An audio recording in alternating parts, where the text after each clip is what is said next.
Now we start with the first session. The session will be chaired by Ambassador Nalin Surie, former High Commissioner to UK and former Ambassador to China and Poland. But unfortunately, he's stuck in the traffic. He'll be soon joining us.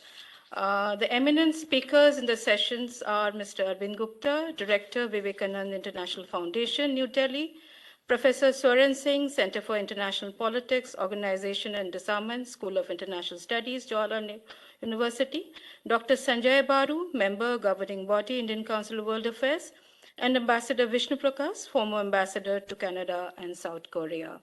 As we wait for Ambassador Surie to join, but we would start the session. And may I invite Mr. Arvind Gupta, Director, Vivekananda International Foundation, to share his observations. Namaskar and good afternoon to everyone. Would like to begin by thanking Ambassador Vijay Thakur Singh for organizing this conference, a very timely conference, and also inviting me to be a part of this conference and this opening session. You have already chalked out the broad contours of India's foreign policy, and I think that's a very good overview that you have given. So what I'm going to look at is really the ideational basis of the foreign policy as it is unfolding in the Amrit Kal that you mentioned. And I think it is reflected in the ideational basis is reflected in the overarching theme of India's presidency of the G20, which is Vasudhaiva Kutumbakam, which has been explained as one Earth, one family, one future. But I think there is much more to it than just this one. But certainly the idea that the world is a family, which has been boldly highlighted and articulated, underlines the idealistic and visionary dimension of India's contemporary foreign policy. It may seem as an unachievable ideal in an increasingly dysfunctional world, but I think that is precisely the point in articulation, how to bring peace, prosperity, and inclusivity and security in a conflict-ridden world. That is something that we have to grapple with. This is an important task. And even if you look at the UN Charter, which talks about saving the succeeding generations, nations from the scourge of wars, generations from the scourge of war, that also is an utopian idea. So utopian ideas have their place because they lend some vision. So Indian foreign policy today, I think, needs a narrative.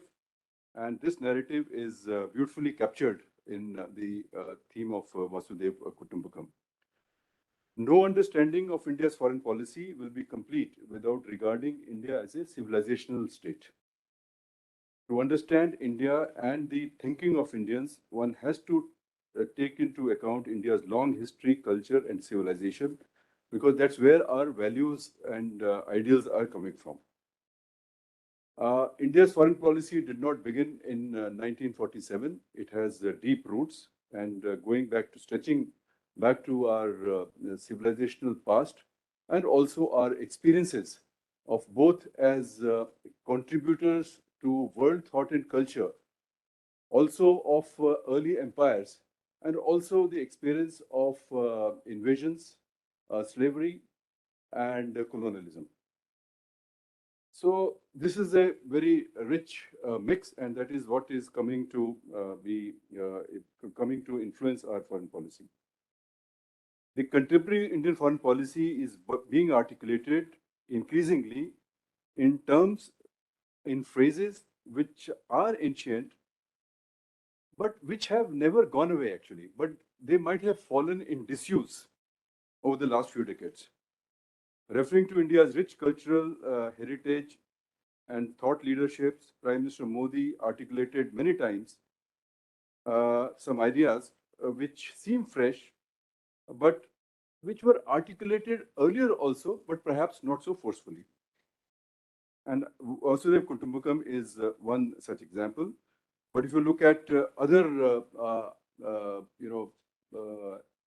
banner headline ideas like security and growth for all, for instance, which was articulated in 2015 for the first time, it also underlined the long historical maritime connection between India and the Indian Ocean countries, which goes back to our experience of deep engagement with the rest of the world for thousands of years.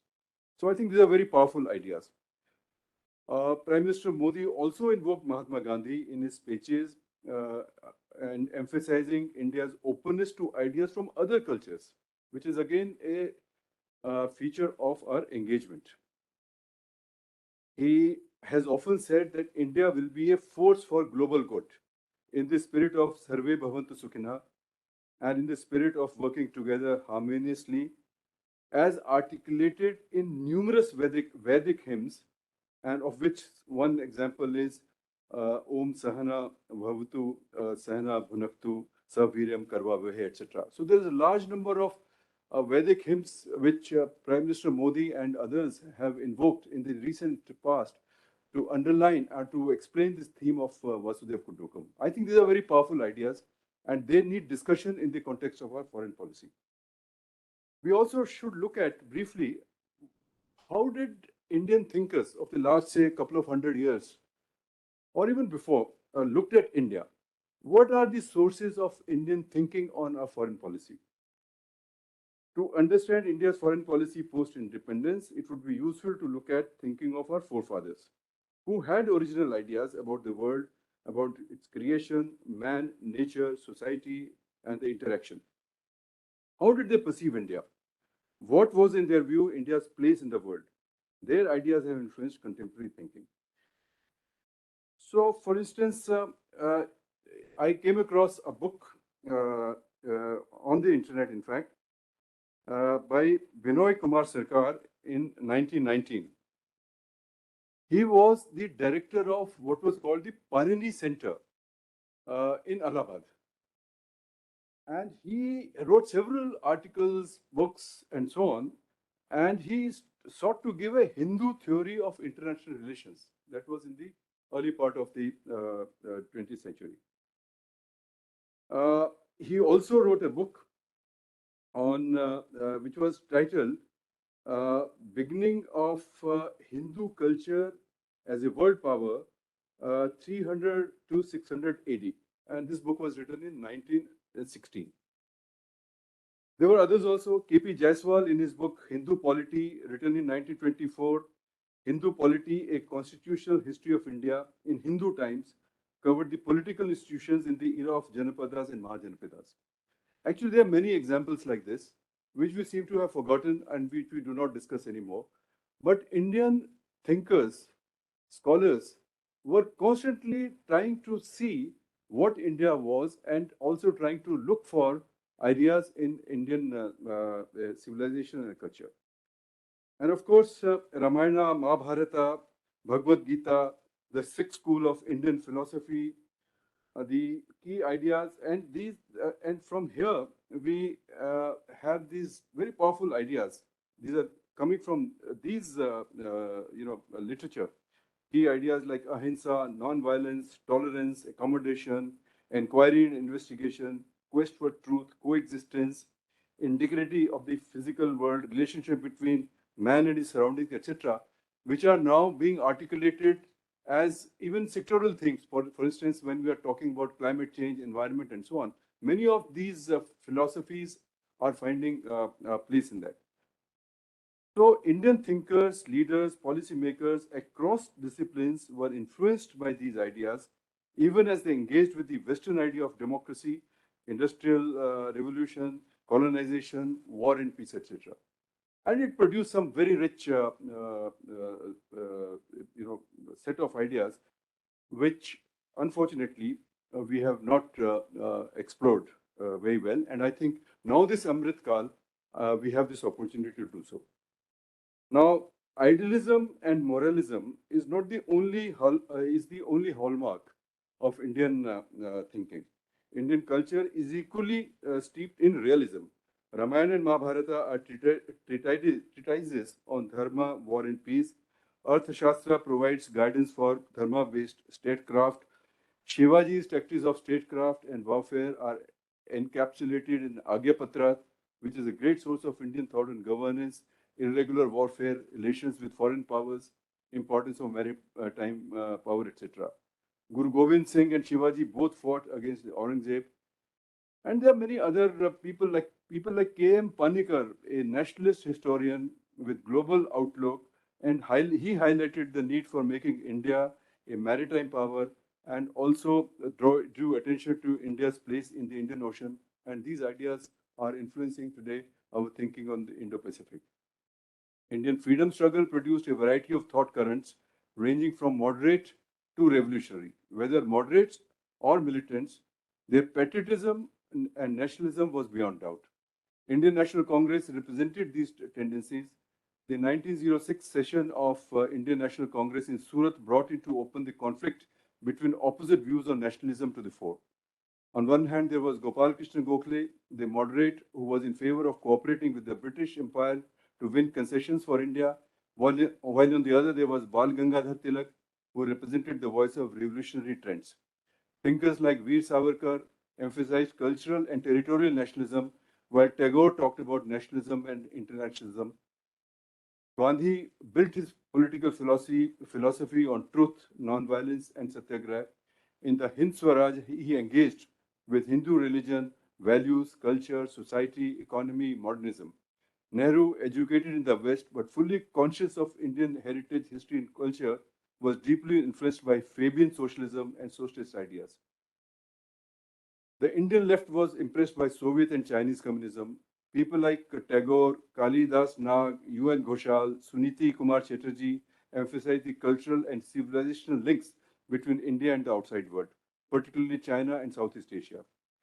Going beyond political Swaraj, philosophers like K.C. Bhattacharya stressed upon the need for breaking from the stronghold of Western thought and achieving Swaraj in ideas.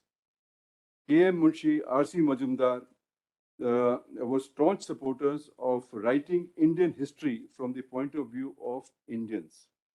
Subhash Chandra Bose, Raja Mahendra Pratap, and numerous others dedicated to see India as freed from oppression and colonial rule, took to revolutionary ways. So it's clear that these thinkers were fully aware of the rich Indian civilization and culture and were of the firm view that India's rejuvenation and rise will be good for the world. So I think we are probably finding ourselves in a similar inflection point today, as you mentioned the Amrit Kal, because the world order is changing and we need to think about it. But the important point is, apart from our policies, which are of course multifaceted, we need to have an Indian narrative for this modern world. We need to anchor our foreign policy actions in a narrative which is rooted in our culture and civilization. And I think that is what is probably happening. There is a continuity in Indian foreign policy, no doubt about it.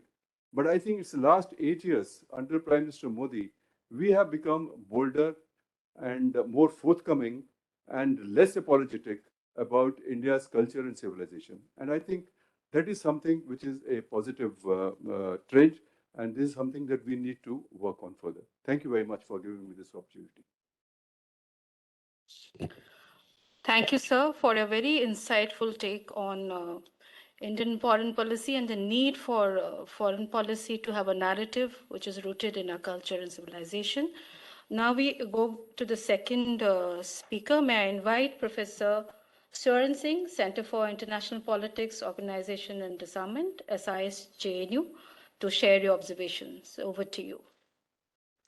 Thank you, Chair. And I also join Ambassador Arvind Gupta in sincerely thanking and complimenting Ambassador Vijay Thakur Singh, Director General of Indian Council of World Affairs, for organizing such an exhaustive two-day discussion on 75 years of India's foreign policy. And I'm aware and I'm honored to have my co-panelists who are not just students and authors of Indian foreign policy, but in various ways have contributed actually to influencing, molding, and making several elements of India's foreign policy. That makes me fully aware that I am talking among extremely knowledgeable set of people. So I will try to be telegraphic in terms of what I have to say on the subject given. The outline for the first panel, which talks about this shift from oppression to freedom, basically raises 5 questions. And I will, as I said, telegraphically, I will try to respond to those 5 questions that are raised in the opening outline for this panel discussion. The first important question raised is, how did India's foreign policy emerge from the shackles of colonialism? Uh, Two things are unique when we think of British colonialism. One, that they followed a policy of divide and rule to sustain their rule as long as they did. And second, of course, they also adopted a very piecemeal approach of promising and even giving self-rule over a long period of time. So starting from 1858 onwards, several Government of India Acts 1909, 1919, 1935 were passed, gradually piecemeal progression towards their colony becoming finally independent. And in that sense, Indian national leadership also made best use of it, and ultimately we had a peaceful transfer of power. In fact, in some sense, some vestiges of colonialism continued even after 1947. And indeed, you hear Prime Minister Modi today in Amrit Kal saying that we need to come out of colonial mindset even today. So it was a very gradual and piecemeal emerging of India from the shackles of colonialism is what I'm underlining. And as Ambassador Arvind Gupta just mentioned, it goes back as far back as you wish to see. So definitely not, it doesn't begin in 1947. You could see that in terms of India's liberation movement leaders linked worldwide. You could link it to Gandhi's struggle in South Africa or his return in 1915, Nehru's visit to Brussels conference in 1928, Tagore's visits to East Asia, Subhash Bose visiting to Berlin and Tokyo. You could think of several stages. And I'm in Vancouver, where the diaspora often talks about the Gatherite movement in this part of the world in North America. So one could look at various watersheds of a very piecemeal, gradual, and almost imperceptible sometimes way India emerged out of those shackles of colonialism. Second question raised for this panel is, how did they lay foundations of an independent worldview for such a young nation? Now, several ways international relations theorists look at how India's foreign policy was founded, whether it was realist approach, as Ambassador just mentioned before me. People also say this was idealism of those times of Nehruvian era. Alexander Wendt, a great scholar of constructivist approach to international relations theory, talks about societies or nations that have very strong and detailed history and consciousness about history. In their cases, the past plays a very significant role in constructing state identity. And once a state has understanding of its identity of a state decides what would be its interests, and interests then of course would guide what will be its initiatives. So India definitely was a young nation, and even today is described as a young nation, but it was an ancient and old continuing civilization. And those elements clearly helped India to develop its own unique and independent worldview on all issues. But colonial experience also helped India in that sense to develop an independent approach to international relations. And the significance that was attached, for example, to anti-racial campaigns, anti-colonial campaigns, anti-apartheid, those struggles, and of course, the complete focus on decolonization, and not just simply helping, let's say, Indonesia in terms of its liberation, but I'm aware of a very important book by autobiography. In fact, let me refer to autobiography of Secretary Rasgotra, A Life in Diplomacy, where he gives in detail description of how initial decade of India's independence, the engagement at United Nations was primarily focused in decolonization, pushing decolonization and giving space in United Nations to newly developed countries. So final point that brought us certain uniqueness in building our worldview as a young nation was the fact that our liberation struggle leaders, as Ambassador just mentioned before me, were not just simply deeply entrenched into India's history, they were also great authors and great thinkers. And they really outlined for all of us as to what is the way they want to construct India's foreign policy. And I think that was very helpful in laying a unique vision of India's foreign policy as a young nation. The third question then for this panelists that outline gives is how did this civilizational state re-emerge on world stage? It's one thing to have a unique vision, it's another to reach and arrive on the world stage. And that again is very significant because India historically from ancient times was aware of Vasudeva Kutumbakam mindset. World is a family, we were connected, and same is the slogan visible in G20 presidency of India, which I think only India could have said that kind of language of one earth, one future, one family.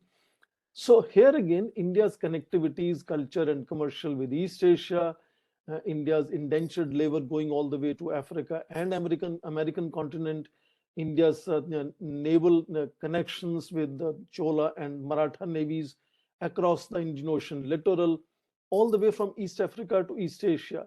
So you could link then the arrival of India on world stage in that sense, either way back from the Chicago World Parliament of Religions, where Vivekananda made a very important speech, or you could continue from there and see educational links of India's freedom fighters with United States and European countries. But after independence, indeed before independence, India had started something called Asian Relations Conference at Sapporo House, where we are discussing this 75 years of India's foreign policy today. And that awareness and initiative that India took brought India to world stage later in terms of Afro-Asian movement, in terms of non-aligned movement, and then onwards, of course, increasingly, Indian presence has become much more visible and perhaps more effective also. The fourth question raised for this panelist is what are the fundamental values and principles that guide India's foreign policy? And as I said, I can go on, but I will be telegraphic in saying the values that have been fundamental to India's foreign policy are primarily non-violence, tolerance, pluralism, unity in diversity, respect for hierarchy, which comes from respect for elders. And these are molded into principles of India's foreign policy, which can be then seen in terms of Panchsheel, non-alignment, anti-colonialism, anti-racism, trust in dialogue, and peaceful settlement of disputes. Indeed, India has world's largest constitution, and Article 51 of the Directive Principles actually outline those principles in the constitution itself, that talks about promoting international peace and security, maintaining just and honorable relations with all other nations, fostering respect for international law, treaty obligations, and encouraging settlement of international disputes through arbitration. So both principles and values of India's foreign policy are absolutely clear, except the last point, some of the kind of calibration in terms of putting a certain hierarchy to which principle becomes more important and which becomes marginalized have happened over a period of time in terms of India learning from its assessments and making course corrections. The final point given for this panel discussion is how did India respond to the changing global environment? And I just mentioned India has constantly learned from its assessments and done course corrections over a period of time.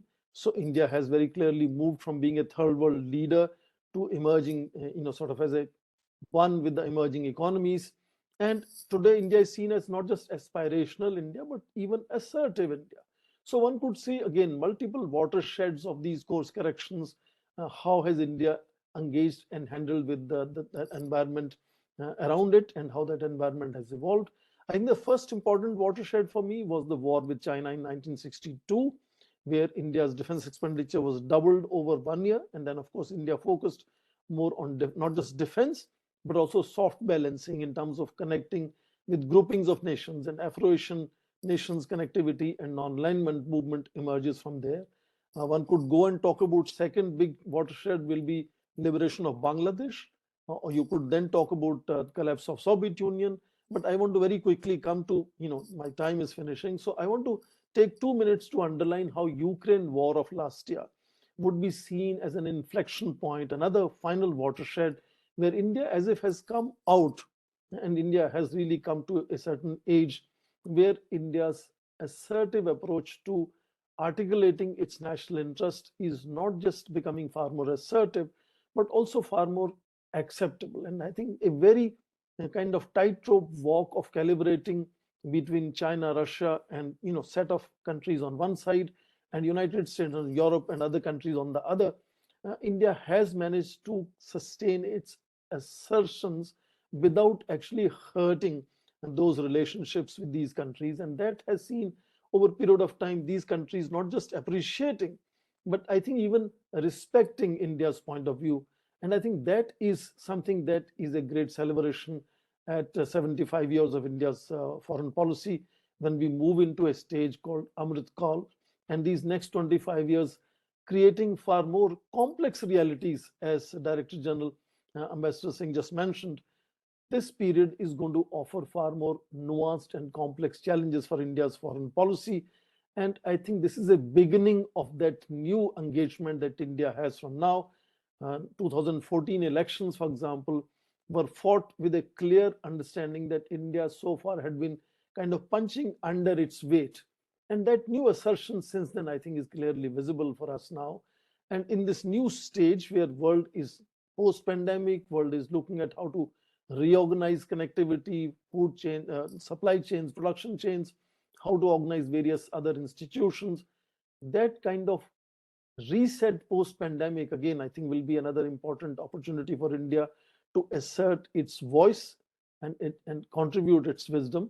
And in that sense, I think 75 years becomes an inflection point, in which case Ukraine war has demonstrated how India can beautifully calibrate its foreign policy without hurting, and India therefore becomes a one unique country today which has kind of friendly relations with almost all major powers, which is very unusual for any country to achieve. And that is something that gives hope that India will be a country to sort of reckon with in future. And one is noticing the kind of visibility and credibility that India is gaining. And I think this is a time to also then salute India's foreign policy makers, India's diplomatic corps that has been really working hard to achieve this feat that we have seen.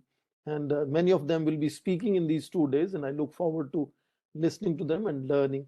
And with that, I hand it back to the chair. Thank you so much. Thank you, Professor Swaran Singh, for that very thoughtful observations and broad observations on the 5 questions that are raised in the first session. We're very happy that Ambassador Surie has joined us. And now may I hand over this proceedings to Ambassador Nalin Surie to take forward the discussion. Over to you, sir. Thank you very much, and I apologize for being late here, but I was stuck in traffic for the last 1.5 hours. And since I was driving myself, I couldn't even walk the distance from India Gate to this place. But how many people have spoken? So Dr. Sanjay Baru's name.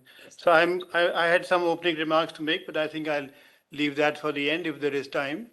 And without any further ado, I'd request Dr. Sanjay Baru to make his presentation.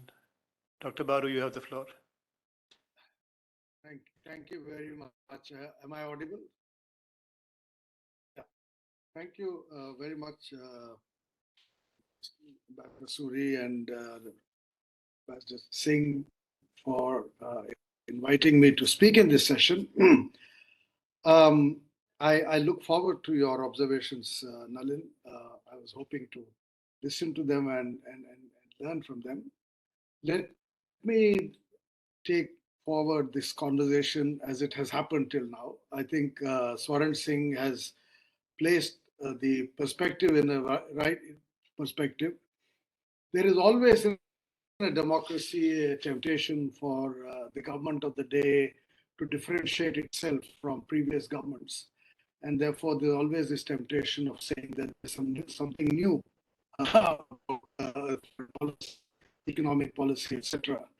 But I think the important thing to recognize is the continuity, the over the years, and the ability of the Indian state to deal with challenges as they've emerged from time to time. For example, you take even the slogan of Vasudhaiva Kutumbakam, which has now become popular. It was first articulated by Prime Minister Indira Gandhi in a speech she delivered to the Rio Summit on Environment. And in the context of environment, because we've been talking about Vasudhaiva Kutumbakam in the context of climate change today, but it is Mrs. Gandhi who in the late 60s or early 70s, I forget now when the Rio conference was, but in the Rio conference talked about Indian approach to climate change. It derives from a very famous statement of Mahatma Gandhi that the earth has enough for everybody's needs, but not enough for everybody's greed or everybody's want. So there are several other elements of Indian foreign policy which I think people would appreciate have a long history. Now, where does this originate? I think this first session is devoted to understanding the legacy of the national movement, of the movement from oppression to freedom. And I think that was a very important foundation on which India's approach lies. There are three elements to that foundation. First and foremost, as has been emphasized by other speakers, is our national movement. Because the national movement created India. I mean, in the 10 minutes we have, I don't have time to elaborate on each of these points, but the national movement created India. And the idea of India itself as a nation, as it is today geographically constituted, is the product of a national movement. And the national movement created national thinking from the north to the south, from the east to the west, on how India's personality would evolve as an independent nation. So I think that one must recognize the importance of the ideas that go all the way back. So when one individually refers to a Nehru or a Patel or a Tagore or a Gandhi or anybody else, they're all part of the national movement. And they crystallize the thinking of India's struggle for freedom. And I think it's very important to recognize that they constitute an important root of even current thinking on India's role in the world. But the second aspect of the national movement was its very clear anti-colonialism. Now, this is something one doesn't hear of too much these days. It's not fashionable any longer to talk about anti-imperialism and anti-colonialism. Though in the recent past, we have heard about India being a voice of the global South. What is the global South? The global South was a group of colonized nations. And India became a symbol for those colonized nations because it was one of the first to be decolonized.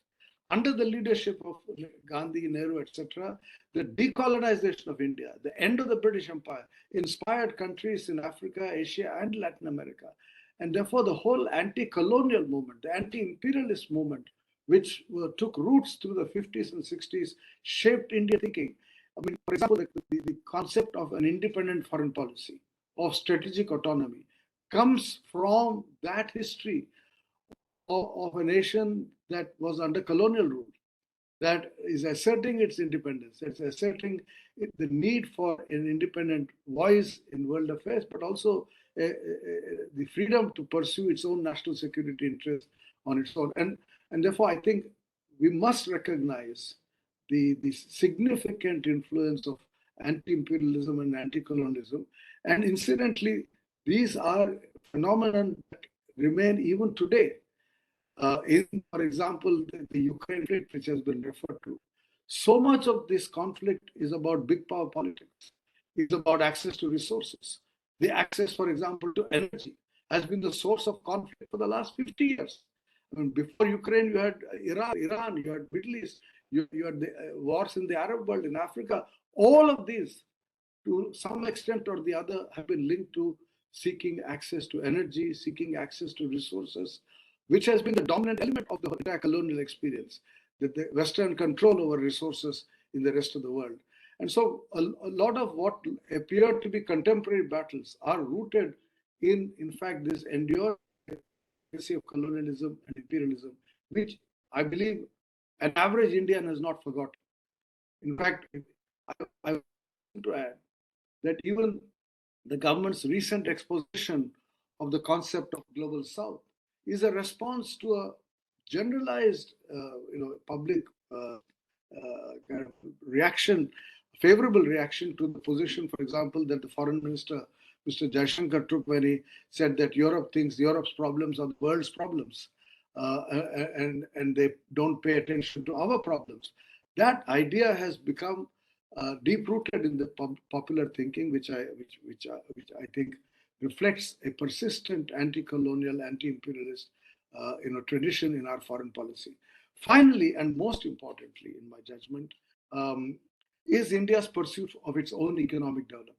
I mean, I think Ambassador Arvind Gupta, who spoke before me, said very well that there are idealism and there is realism and there are values and there are interests, and one should recognize the role of both. That is true. But often in emphasizing idealism and values, we tend to ignore the fact that our interests have equally played an important role in defining our relations with the world. I go all the way back to December 1949, Pandit Jawaharlal Nehru's first speech to the Constituent Assembly, in which he devoted a substantial time to discussing what should be India's foreign policy. And there he has this sentence which says, ultimately, foreign policy cannot be defined unless we define our economic policy. That development is an imperative for a poor country. We remain still a poor country. We are still a low middle income country, aspiring to become a middle income country. Our per capita income is still very low compared to many other Asian economies. And therefore, we should not have an exaggerated view of ourselves in the world merely because we are the fourth largest or fifth largest economy. We remain a developing economy. And the fact that we are a developing economy, liberating ourselves from colonialism and imperialism, and seeking a democratic route to freedom, to governance, defined our foreign policy. So I recall Prime Minister Manmohan Singh in many of his speeches would often say that what India seeks is a global environment conducive to our economic development. Now, that has been the principle of Indian foreign policy right through the 50s, 60s, and 70s, seeking a global environment conducive to our economic development. I think that is an extremely important element of the 50s that defined the way we looked at the world. We sought not just a seat on the UN Security Council, but we sought an international economic system that was fair. We sought a trading system that was fair. We sought a global intellectual property regime system that was fair. We sought access to technology, access to markets. And therefore, India remains a developing country that is seeking a global environment conducive to its economic development. So I think these three elements, in my judgment, are important elements defining our foreign policy, which go back to the roots go back to the 50s, go back to the 40s, go back to our national movement. And finally, I think both Swaran and others, including Ambassador Thakur mentioned, there is the concept of an Asian personality that India has seen itself, right from the beginning, as part of Asia because it has had its footprints across Asia. And this Asian personality also has an economic dimension to it. Our Look East policy has been about reaching out to the developed economies of East Asia and Southeast Asia. Our West Asian policy, which in a critical sense is dependent on our need for energy and investments, is also linked to a kind of an economic relationship with the West. And the neighborhood policy, which is the weakest link in a sense, I think, of all the three of the Look East, Look West, and neighborhood. The neighborhood remains the weak link, given the inadequate development of our neighborhood relations. And finally, the saga, which was mentioned earlier, is looking into the Indian Ocean, has again a very strong economic element. So to sum up, I would say that when all the talk about history, civilization, culture, Hindu values, Vasudhaiva Kutumbakam, all of them are important elements that shape an Indian personality. To me, our pursuit of economic development, our pursuit of a global environment conducive to our economic development, our pursuit of a world that is rid itself of colonial and imperial heritage and vestiges is an important defining element of our approach to international relations and to the world economy. Thank you very much. Thank you, Sanjay, and thank you for taking us back. In fact, in my closing opening remarks, I'll take you back even further and stress the issue of continuity and the values that you've referred to. But before I do that, I'd like to now request Ambassador Vishnu Prakash to make his presentation. Good afternoon. Namaste, Ambassador Nalin Surie, Ambassador Singh, fellow panelists, ladies and gentlemen. At the outset, I would like to join my co-panelists in congratulating and complimenting the Director General of ICWA, Singh, and her colleagues for conceptualizing and hosting this very timely international seminar to mark and celebrate 75 years of India's foreign policy. The previous speakers have already covered a lot of valuable ground, which I endorse. I intend to be brief. As we look ahead with great optimism, confidence, and ambition, it is in order to briefly reflect on the past decades. That India is unique, we all know, and not just in very many respects. There is no parallel in the world for the successful strides in nation building taken within a democratic framework by a country of India's size, complexity, and diversity in the face of daunting challenges, both internal and external. Centuries of subjugation and oppression had reduced us to a state of penury and hunger, which was further compounded by the very traumatic partition. Few in the world had wagered on India's success. That we accomplished what we have today in 75 years is less of a miracle and more, in my view, a saga of tenacity, self-belief, and courage of conviction. As Dr. Baru and other speakers have said, each generation, and I agree with that, each generation, administration and government has made sterling contributions in spurring India's march forward to the best of their judgment and ability with the given constraints in the given national and international context. From hindsight, it is easy to pass judgment about the correctness or otherwise of a certain approach taken or a decision reached, but that does not help. Political observers often speak of different phases of Indian foreign policy, ranging from idealism to realpolitik. Yes, I agree with that, and it's justifiable and justified at one level. Yet, in my view, and that's what I would like to argue, that has been a remarkable continuity. What has evolved, what has changed is not policy, but our capabilities. India's interests and core beliefs have remained immutable. Not the least of which is the conviction that India needs to, will take, and has taken an independent worldview. Why is that so crucial? And I'll be I have a practical approach. I have a realistic view in this, and I am structuring my remarks within the framework of the topic given. Why is it so critical? Simple, our foreign policy, and that for that matter, that of every other nation, is dictated by our geography, history, colonial experience, demography, and cultural heritage. We were quick to internalize the reality that no country other than India will look out for our interests. If there was any doubt, it was laid to rest once we took the Kashmir issue to the UN.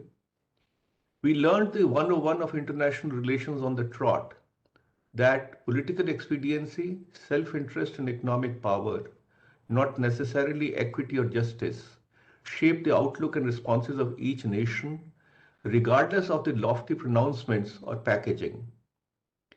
As such, since early on, India has striven to maintain strategic autonomy in determining her foreign policy. Were we always successful? No, we were not. We were not always successful, but we had the nimbleness to adjust to the circumstances. India, for example, actively campaigned to banish nuclear weapons globally, but realizing the inevitability and given our security imperatives, opted to become a nuclear weapon state. Why did we not declare ourselves to be one in 1974? We very much had the political will, but lacked the economic staying power. Upon independence, we embraced, or soon after independence, we embraced the mantra of non-alignment, because being a part of the power bloc, any power bloc did not serve India's interests. But when compelled by the circumstances, we concluded a treaty of peace, friendship, and cooperation with the Soviet Union. We championed the cause of Global South and still do so because there is strength in numbers. But today we also have acquired the capability to indeed make a difference. Let us take one more example, a recent one. Consequent to the sanctions imposed by President Trump on importing oil in 2018, after he unilaterally pulled the US out of the JCPOA for not the most convincing reasons, India was forced to comply, even though it was not in our national interest, and stop buying oil from Iran. However, just 3 years later, India held its ground on importing oil from Russia, exposing Western double standards and withstanding concerted political and diplomatic pressure. Dr. Baru just referred to what the External Affairs Minister said when he stated plainly that Europe or the West believes that their problems are the world's problems. Let me ask, why is it that Al-Qaeda, ISIS, and once upon a time the Taliban were the targets of the war on terror, but the very fountainhead of terrorism, that is Pakistan, was treated as an ally, and its hordes of jihadi tanzeems virtually given a free pass? Why is it that China, leave alone being held accountable, and after blocking the independent investigation into the origins of COVID, did not even allow the UN Security Council to debate the matter? And it was the most serious security challenge faced by humanity. COVID, which had wreaked havoc on the health and economy of the world. Why did it manage to block it? The short answer is power, political expediency, and self-interest. The plain and simple fact is that if you are powerful, you can preach one thing and practice the very opposite, but also justify it and expect the world to follow suit. India is progressively getting better at playing the game by the extant rules, while trying to, at the same time, to mold them suitably and keep her options open.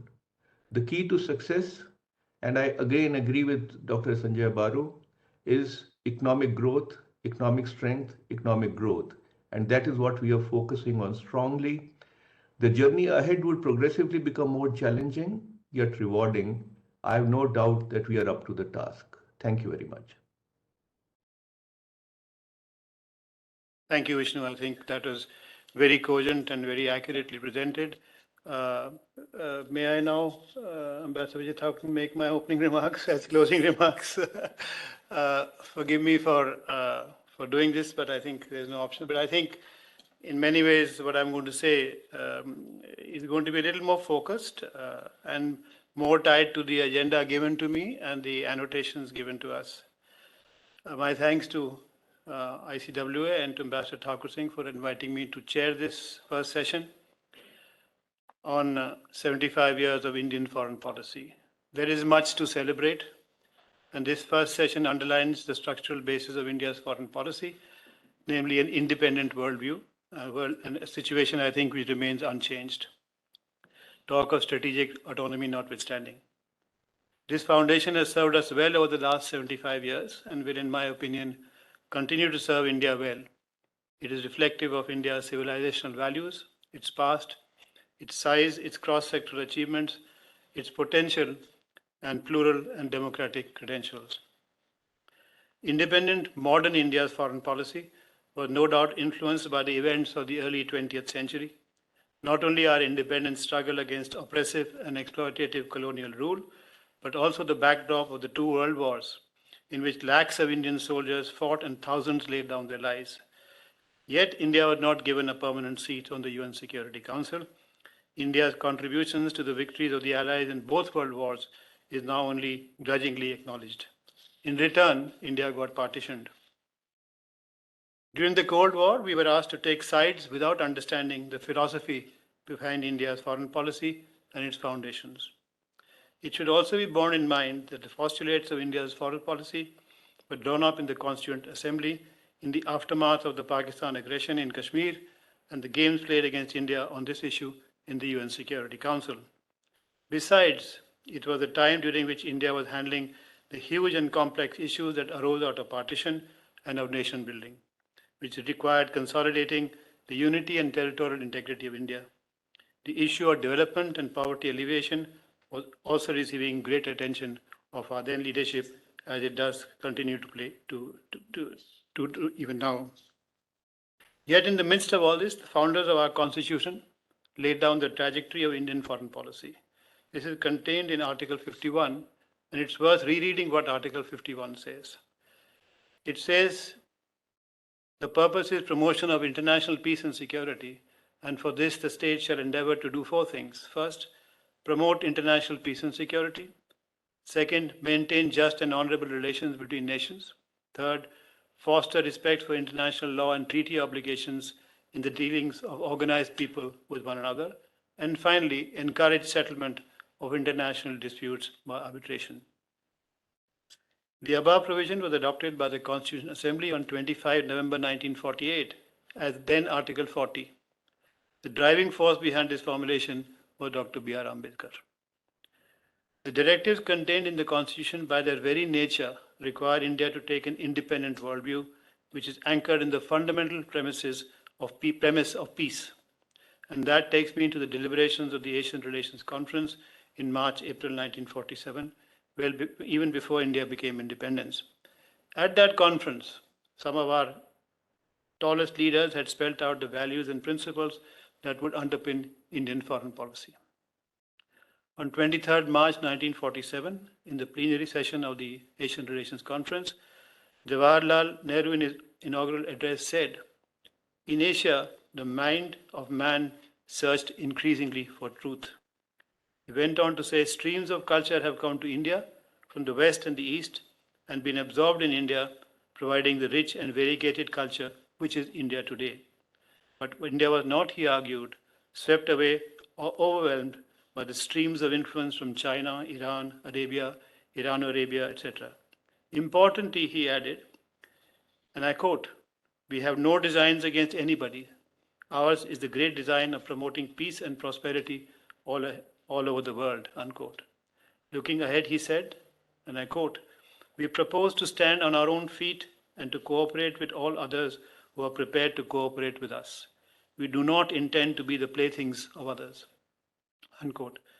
On the same day, the Nightingale of India, Sarojini Naidu, said that India, like the rest of Asia, partakes of the common ideal of peace. The peace which is militant, dynamic, creative, and of the human spirit which exalts. She added that, and I quote, "By love and not by hate shall the world be redeemed," unquote.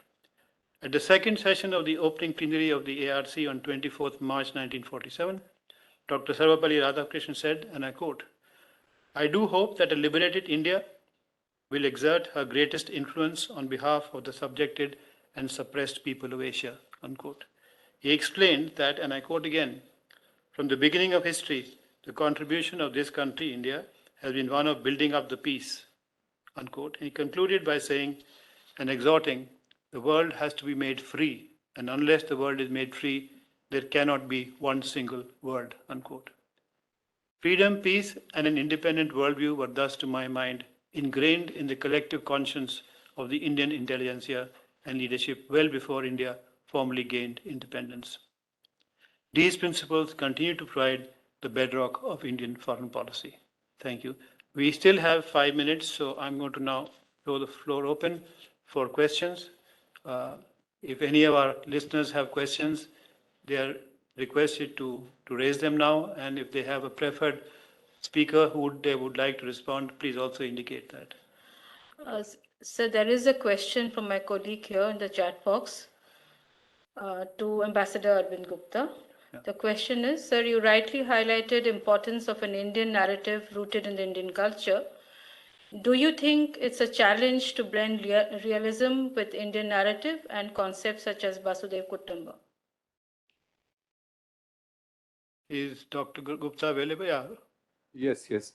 Thank you for that question. As I said, the Indian tradition has given equal importance to idealism as also realism. It is really for the practitioners to find the right balance. And the balance will very much depend upon the circumstances of the time. But the principles and values and the interests, they will always play an important role in guiding the policymakers. So I think it is certainly possible. And if you look at the last few years and also uh, the Russia-Ukraine war, which Professor Swaran Singh also mentioned, we are finding that balance. And as I said, if you look at the articulations of the Prime Minister and of the External Affairs Minister, there is a conscious effort to set a narrative for India's foreign policy. And it is within this overall narrative of Vasudhaiva Kutumbakam, which has been very boldly now articulated and very clearly articulated. It's not that it was not there earlier. As I said, these ideas go back thousands of years. But now it is becoming a very much a part of the Indian narrative. And in terms of the realistic aspects, the economic development, etc., we are seeing the buying of oil from Russia, which Ambassador Vishnu Prakash mentioned, is very clearly it gels both with Vasudhaiva Kutumbakam and also with our national interest, which is coming from the strategic autonomy that was also mentioned. So it is possible. No, sir. I believe we don't have questions, so I think what we will do now, with the permission of the DG, is that I'll request each of the four speakers to take a minute each, and if they have any final comments, to offer them. So can we start with Dr. Arvind Gupta? Arvind, you have the floor. Yeah. One thing I missed out, and I should not have, was to talk a little bit about Vivekananda. I think I see him as a kind of a bridge builder between East and West. I think the 1893 speech needs to be read and reread and thought over, because it is very important that when we enter the Amrit Kal, how do we engage with the world? I think there are some very important pointers there. And he talked about a combining the Indian spiritualism, Indian ethics with Western materialism and science, and also his ideas rooted in the ideas of Vedanta, which was really unity in diversity, and also seeing a goodness in everything, kind of divinity. I think this kind of a thought helps us to overcome a lot of differences and the difficulties that we have in the world today. So we need to perhaps research a little bit more on those ideas and see how they become relevant today. Thank you. Thank you, Arvind. Professor Swaran Singh? I think the point I wanted to underline is how there is a certain broad bandwidth within which India's foreign policy was founded and has continued, except that over a period of time, given the kind of regional or international environment, that kind of shift from one end to the other has often happened. But I think the challenge lies here in understanding what are those foundations, what is that broad bandwidth within which Indian foreign policy as a unique vision of India was created during the initial years, and what is it that led to or contributed to the creation of those elements of a unique worldview of India. And there is no doubt that each time either internally a new dispensation came or externally a new challenge emerged, the certain elements of that broad bandwidth became more significant than others. And the same is visible now or in earlier regimes. And therefore, I think the fundamental shift that we keep talking of in that broad bandwidth are shift from the so-called idealism, which I'm not too sure if that was idealism. I think during that period, being idealist was the most realist approach. So in that sense, I don't know whether it was a realist approach in the initial years or an idealist approach. So fundamentally, the broad consensus that one notices in mainstream is the drift from the so-called idealist to far more pragmatic. In that sense, from independence on foreign policy to strategic autonomy with tactical maneuvering, etc. So more pragmatic, more realist approach is one shift. And second is, I think, also over a period of time, India's assertiveness. And India's assertiveness becoming perhaps relatively more acceptable than it was before. It could be related to the whole emergence of India as an emerging economy, etc., or external environment being perhaps more agreeable to India. But that drift, I think, is clearly visible that India has become more pragmatic, India has become more effective, India has become more assertive over years. And even within that, there were phases when India briefly became more assertive. Now, I don't know whether this period will again be later known as a brief period or will continue to be assertive in coming times. So those deviations, I think, is something which are interesting elements of what I earlier called course correction, that every time leaders of India decided to do. And in that sense, I think there is still something quintessential Indian in Indian foreign policy. And that is what we are, I think, debating as to what is it that brings that uniqueness. What is that inheritance that India has that brings that unique worldview that India has had? Thank you very much. And I look Thank you, forward to Sanjay. listening to others. Dr. Sanjay Baru. I think the kind of closing remark I would make is that in this debate or discussion about values versus interests, values, as I've said and many others have said, are embedded in history, in kind of cultural values, organizational values, etc., etc. And from time to time, they get more sharply or less sharply defined.